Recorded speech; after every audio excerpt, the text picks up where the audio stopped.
Yes.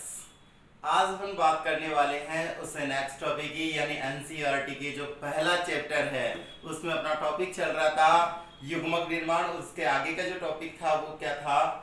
निषेचन यानी fertilisation. यानी अपन पढ़ रहे थे यहाँ पे लैंगिक जनन और अलैंगिक जनन। यानी लैंगिक जनन की अपन बात कर रहे थे क्योंकि इससे दोनों ही निकल के आए। लैंगिक जनन सेक्सुअल रिप्रोडक्शन की अपन बात कर रहे थे, इसकी क्या क्या आवश्यकताएं होती है।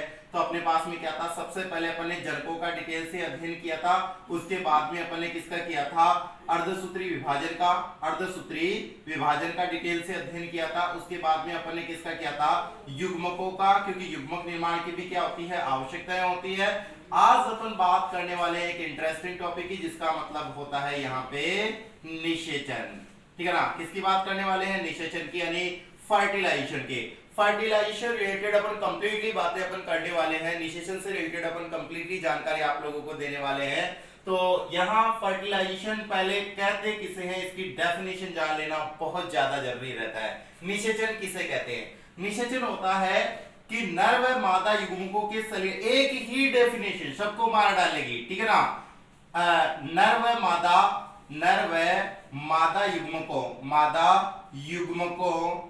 युग्मकों के सलयन से युग्मनज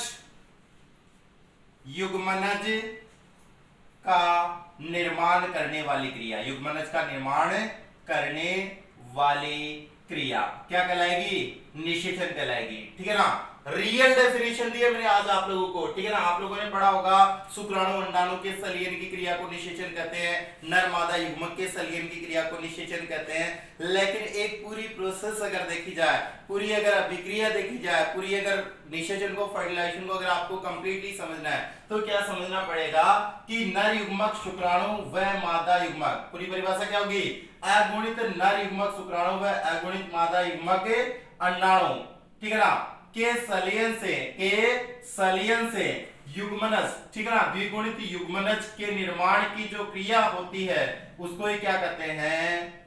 उसको ही क्या कहते हैं? निषेचन कहते हैं बेटा, फर्टिलाइजेशन कहते हैं।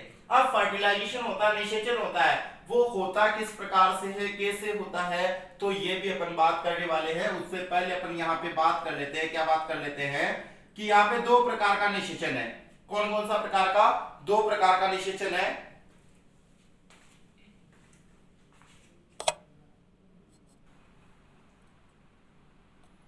हाँ, तो अपन देख रहे थे कि ये निषेचन होता है वो कितने प्रकार का? दो प्रकार का।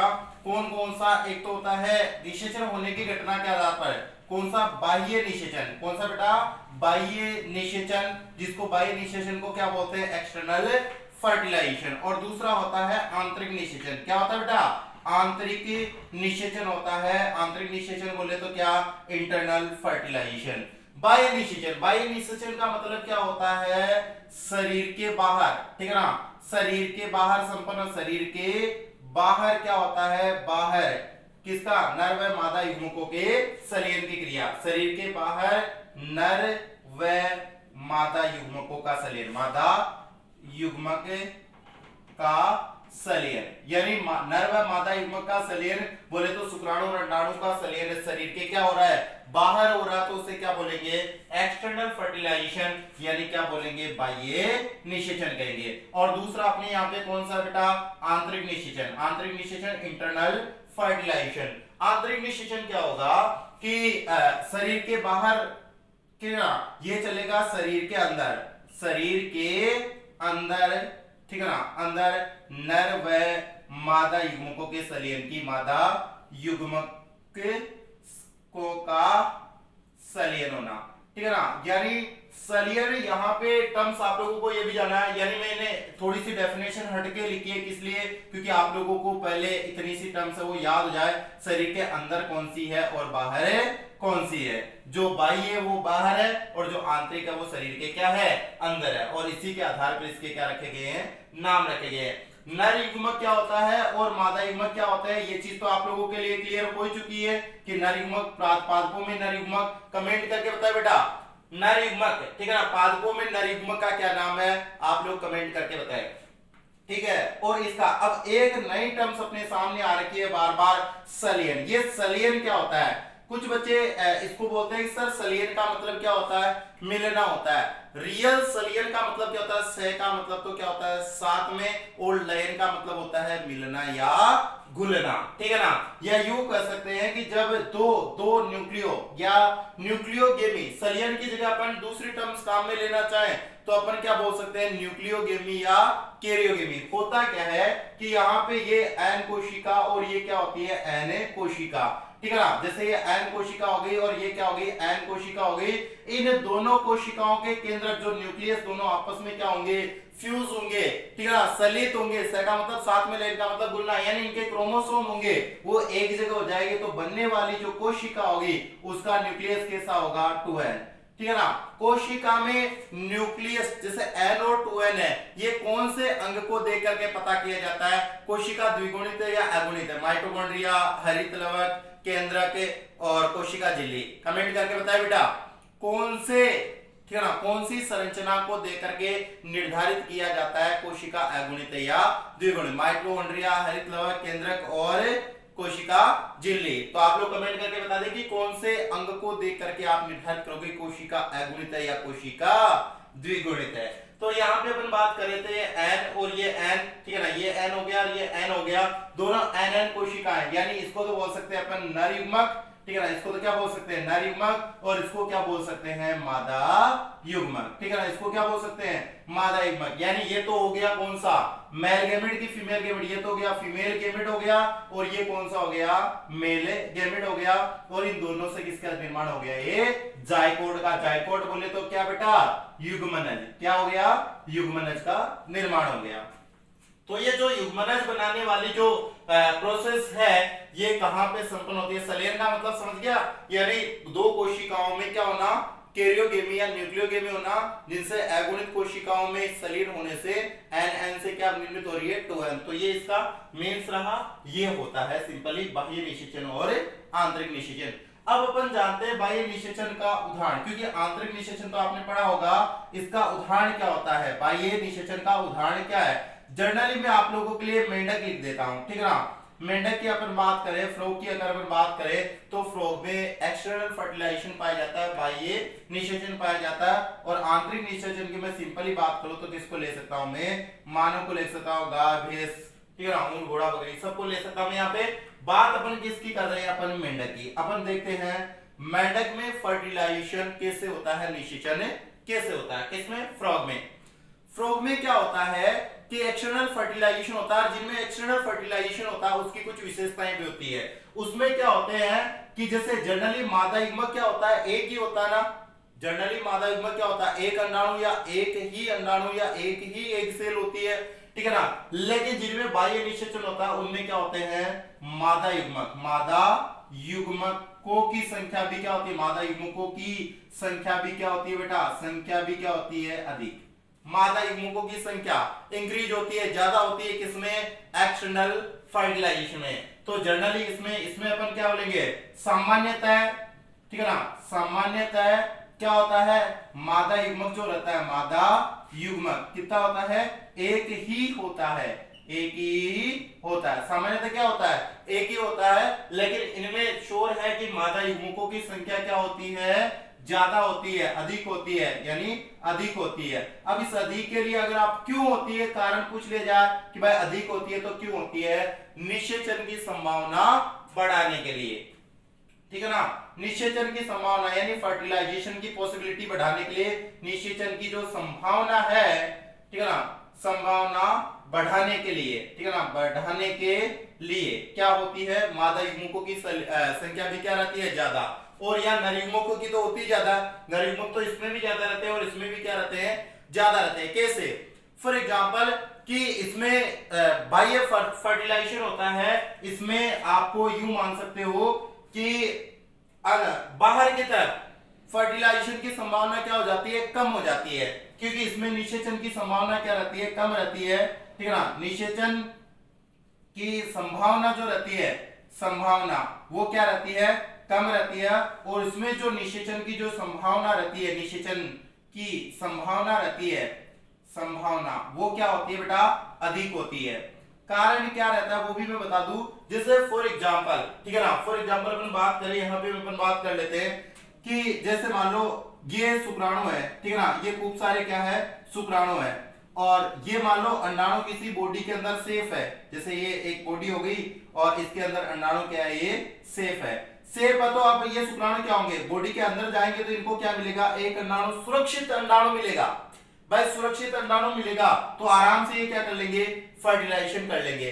लेकिन अगर मैं कह दूं कि अंडाणु कहीं भी हो सकता है, जैसे यहाँ है, यहाँ अंडाणु पड़ा है, खुले में पड़ा है, बाह्य वातावरण में पड़ा है, जैसे यहाँ क्या होता है, पानी। जनरली यहाँ पे तीसरी विशेषता इसकी बाह्य की तीसरी विशेषता मैं यहाँ लिख दे रहा हूँ, ठीक है ना, इसमें इसकी ऊपर वाले की बाह्य निषेचन की सामान्यतः माध्यम की आवश्यकता होती है बेटा, माध्यम की आवश्यकता होती है। क्यों होती है ये भी बताऊंगा, आवश्यकता, ठीक है ना, माध्यम की आवश्यकता होती है। कारण होता है कि मादा युग्मक हमेशा क्या होता है, अगतिशील। जनरली मादा युग्मक को के प्रवाह के लिए, के स्थानांतरण के लिए, ठीक है ना, मादा युग्मक के ट्रांसफर के लिए किसकी आवश्यकता होती है, माध्यम की आवश्यकता। और माध्यम भी अगर आप लोग नहीं समझे तो इसको भी मैं एक्सप्लेन कर देता हूं।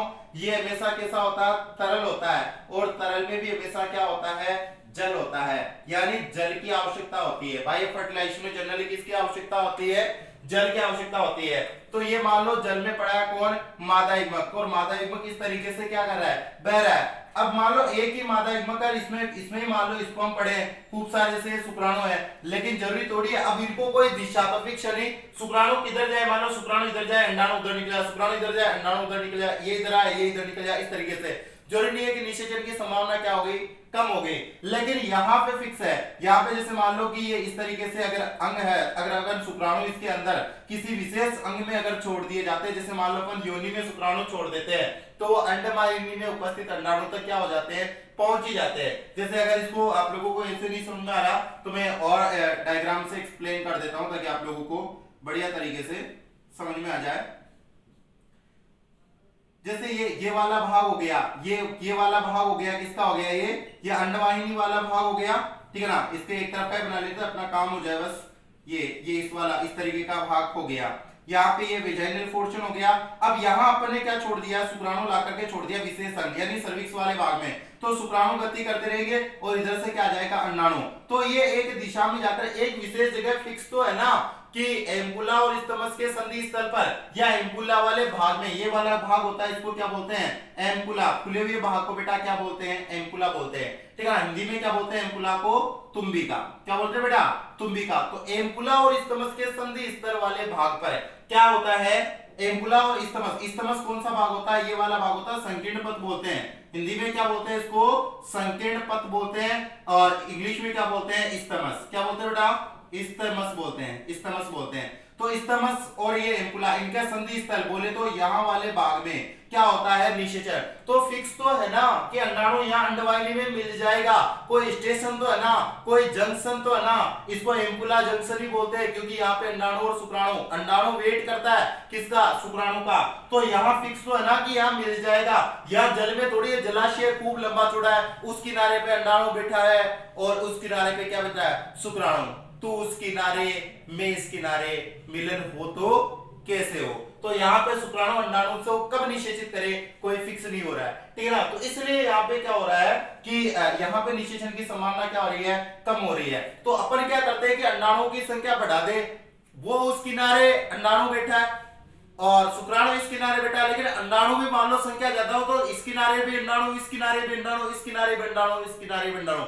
जा शुक्राणु कहां जाता है, इसमें जाएगा तो भी अंडाणु से निषेचन, इसमें जाएगा तो भी है, इस पे भी है, इस पे भी है। अगर हर किनारे पे अंडाणु बैठा है तो वो इस किनारे और मेष का नहीं होगा, कहीं ना कहीं तो अंडाणु और शुक्राणु का क्या होगा, संलीन। सोचो, सपोज दैट, समझ में आया नहीं ये चीज। अगर मान लो 4 किनारे हैं, ठीक है ना, किसी पॉइंट के मान लो 4 किनारे, इस किनारे अगर शुक्राणु बैठा है और इस किनारे क्या अंडाणु, मिलन होगा क्या, नहीं होगा। लेकिन अंडाणुओं की संख्या अगर ज्यादा हो जाए तो इस किनारे अंडाणु, इस किनारे और इस किनारे, शुक्राणु की तो होती है, अगर चारों पे है शुक्राणु तो शुक्राणु और अंडाणु का मिलन होगा बोले तो संलयन तो हो गया होगा। तो यहाँ पे अंडाणुओं की संख्या क्या कर दी जाती है, बढ़ा दी जाती है। तो अंडाणुओं की संख्या क्या हो जाती है, ज्यादा, इसलिए निषेचन की संभावना क्या युग्म मादा युग्मक की संख्या बोले तो अंडाणुओं की संख्या क्या होती है, ज्यादा, ताकि निषेचन की संभावना क्या हो जाए बेटा, बढ़ जाती है। दूसरा, निषेचन की संभावना कम होती है इसमें, तो इसमें क्या करते हैं, निषेचन की संभावना कम होती है इसमें, तो जनरली क्या होते हैं, मादा युग्मकों की संख्या बढ़ा दी, और क्या करते हैं कि इसमें माध्यम की आवश्यकता होती है। माध्यम की आवश्यकता है, क्यों, माध्यम के रूप में क्या लेते हैं, तरल, तरल के रूप में क्या लेते हैं, जल लेते हैं, क्योंकि मादा युग्मक के स्थान में भाई मान लो शुक्राणु गति कर लेता किससे, उसकी पूंछड़ी से, लेकिन अंडाणु किससे गति करे, उसके पास तो कोई कशाभ है ना कोई पक्षमाभ है, उसके पास तो बेचारे के पैर ही नहीं है, विकलांग तो नहीं कर सकते, मतलब पैर नहीं है तो बेचारा चल नहीं सकता, पैर बोले तो उसके लिए गति करने वाली कोई संरचना ही नहीं है। तो हो क्या रहा है यहाँ पे, मादा युग्मक, तो अगर माध्यम रहेगा तो बेचारा तैरता तैरता तैरता कहीं ना कहीं तो जाकर के किसके साथ में, शुक्राणु के साथ में संलयन कर लेगा। तो इसलिए यहाँ किसकी आवश्यकता होती है, माध्यम की आवश्यकता होती है, बोले तो जल की आवश्यकता होती है। अब आपको मैं बताता हूं कि ये रियल स्टेप कैसा होता है, आप लोग स्क्रीनशॉट ले सकते हैं इसका।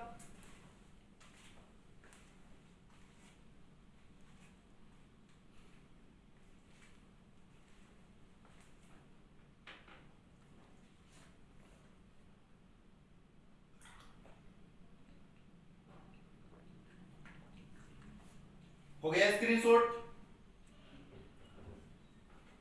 तो अब अपन आगे देखते हैं होता क्या है कि जैसे अपन बात कर रहे हैं किसकी, अंडाणु की, अगर बात शुक्राणु अंडाणु में, जैसे मेंढक में देखते हैं, मेंढक में फर्टिलाइजेशन कैसा होता है, नर मेंढक के, जैसे ये मान लो मेंढक है, नर मेंढक है, और ये मादा मेंढक, तो नर मेंढक में क्या होता है कि आगे वाले जो पैर होते हैं उनमें स्पंज या गद्दी नुमा क्या होती है, संरचना होती है, जो किसका काम करती है, मादा मेंढक को दबाने का काम करती है। अंडोसर्ग एक टर्म्स होती है, अंडोसर्ग, एक होती है प्रेरित अंडोसर्ग। जैसे मान लो कि आपको मूवी देखने जाना है, तो आप मूवी देखने जा रहे हो, किससे जा रहे हो, स्वेच्छा से, स्वेच्छा से जा रहे हो, खुद की इच्छा से जा रहे हो, तो वो क्या कहलाएगा, स्वतः फिल्म देखना। अगर मान लो मैं कह दूं लो चलो चलो बच्चों क्या देखने चलते हैं, फिल्म देखने चलते हैं, हाँ चल चलते हैं सर, कब है, अरे लॉकडाउन चल रहा है बेटा अभी तक, ठीक है ना, कि चलो मूवी देखने चलते हैं, कि हाँ सर चलते हैं, ये क्या है, ये प्रेरित अंडोसर्ग, क्योंकि मैंने कहा आपको प्रेरित किया इसलिए आप जा रहे हो, ठीक है ना। तो एक तो होता है अंडोसर्ग, स्वतः अंडोसर्ग, यानी अपने सिस्टम के अकॉर्डिंग, जैसे मादा है वो अपने सिस्टम के अकॉर्डिंग क्या करती है, अंडोसर्ग एक करती है, प्रेरित अंडोसर्ग यानी दूसरे के प्रेरण के कारण। तो इसमें प्रेरण का काम कौन करता है, नर मेंढक। नर मेंढक क्या करेगा, मादा मेंढक के ऊपर क्या हो जाएगा, बैठ जाएगा, बैठ करके आगे वाले क्या होंगे, आगे वाले जो पैर होते हैं उनसे क्या करेगा, इसको दबाएगा, किसको, मादा मेंढक को इस तरीके से दबाएगा तो मादा मेंढक क्या करेगी, अपने अंडाणु का उत्सर्जन कर देगी, किसमें, जलाशय में, क्योंकि ये जल में करता है मेंढक, ठीक है ना। जैसे वो अवस्कर द्वारा, अवस्कर को इंग्लिश में क्या बोलते हैं, क्लोएका द्वारा अंडाणु को क्या करेगी, उत्सर्जन करेगी, उसी दौरान नर मेंढक होगा ऊपर से क्या कर देगा, शुक्राणु का उत्सर्जन। यानी यहाँ पे पोजीशन ऐसी बन रही है कि जैसे मान लो कि ये मादा मेंढक हो गई और ये क्या हो गया, नर मेंढक। तो मादा मेंढक ने जैसे ही अंडाणु हुआ क्या किया, यहाँ पे उत्सर्जन किया, इसने क्या कर दिया, शुक्राणु का क्या कर दिया, उत्सर्जन कर दिया। तो इनके ऊपर ऐसा बताया भी जाता है कि इनके ऊपर क्या बन जाता है, एक श्लेष्मीय आवरण बन जाता है, जो इनको गलने वगैरह से, सड़ने से क्या होता है, गलने वगैरह से क्या करता है, बचाता है अंडाणु वगैरह को। और ये ग्रुप के रूप में क्या होता है, फर्टिलाइजेशन होता है, एक सामूहिक फर्टिलाइजेशन भी मान लो कह सकते हैं कि बहुत सारे अंडाणु यहाँ पे निषेचित हो सकते हैं, बहुत सारे इधर उधर गए, तो खूब सारे तो अंडाणु हुए, खूब सारे शुक्राणु हुए, तो एक साथ ही मेंढक है ना फौज की फौजी तैयार हो जाती है, क्योंकि खूब सारे निषेचन होंगे तो बच्चे भी क्या होंगे, खूब सारे। क्लोएका, ये जो मैंने अब एक शब्द बोला अवस्कर, या इंग्लिश में क्या बोलते हैं, क्लोएका जनरल पक्षियों में भी काम में लेते हैं ये शब्द, क्लोएका या अवस्कर। क्या चीज होती है, ये ऐसा छिद्र होता है जिससे मल, मूत्र और जनद्रव्य, जैसे मान लो अपन मल उत्सर्जित किससे करते हैं, गुदा से। मान लो नर की बात करते हैं, नर अपना मल जो होता है फिशल जिसे बोलते हैं, नर अपने मल को उत्सर्जित करता है किससे, मलद्वार से। मूत्र और वीर्य, मूत्र तो मूत्र हो गया, वीर्य बोले तो जनद्रव्य, इनको स्रावित करता है अपने लिंग से यानी पेनिस से।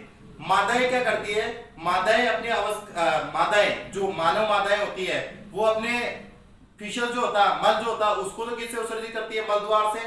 मूत्र को करती है मूत्र छिद्र से, मूत्र को किससे उत्सर्जित करती है, मूत्र छिद्र से। और जो जननद्रव्य बोले तो जैसे अंडाणु या यूं कर सकते हैं बच्चे वगैरह, वो बाहर निकालती है, किससे निकालती है, यानी जनन मार्ग से निकालती है। मूत्र छिद्र अलग होता है मादाओं में और जनन छिद्र अलग होता है। लेकिन तीनों अलग अलग हो गए ना। लेकिन इनमें जो उभयचर है या अपने मेंढक है यहाँ पे, या मान लो कुछ पक्षी की अगर बात करें तो उनमें एक ही छिद्र होता है, उससे तो मल बाहर आता है, उसी से ही क्या आता है, मल बाहर आता है, उसी से ही मूत्र बाहर आता है, उसी से ही क्या आता है, जनन द्रव्य बाहर आता है। इन तीनों को एक से ही बाहर निकल, ऐसे छिद्रों को क्या बोलते हैं, अवस्कर द्वार, या इंग्लिश में क्या बोलते हैं, क्लोएका बोलते हैं। तो ये सिंपल रहा किसका, फर्टिलाइजेशन का। और भी फर्टिलाइजेशन के बारे में जानकारी आएगी कि फर्टिलाइजेशन कैसे होता है, किस तरीके से होता है, तो वो एक सेक्सुअल रिप्रोडक्शन में अपन इसको क्या करेंगे डिटेल से। यहाँ मैंने आपको केवल बताया है कि निषेचन क्या चीज होती है, निषेचन से किस चीज का निर्माण होता है, किन चीजों के बीच में निषेचन होता है। तो ये बेसिक जानकारी थी किसकी, फर्टिलाइजेशन के। आगे के वीडियो में अपन बात करने वाले हैं, ठीक है ना, इसी से रिलेटेड। तो थैंक यू, बहुत बहुत धन्यवाद आप लोगों को। इस तरीके से अपनी वीडियो को अधिकतम लोगों तक शेयर कीजिए। जो लोग घर बैठ करके आराम से बढ़िया तरीके से तैयारी करना चाहते हैं, उन लोगों के लिए वीडियो ये वरदान साबित होगा। बायोलॉजी पे अच्छी कमांड करने के लिए, शानदार तरीके से तैयारी करने के लिए आप लोग क्या कर सकते हो, इस वीडियो को बार बार देख सकते हो, इसके नोट्स बना सकते हो, स्क्रीनशॉट ले सकते हो। बहुत बहुत धन्यवाद, थैंक यू बेटा।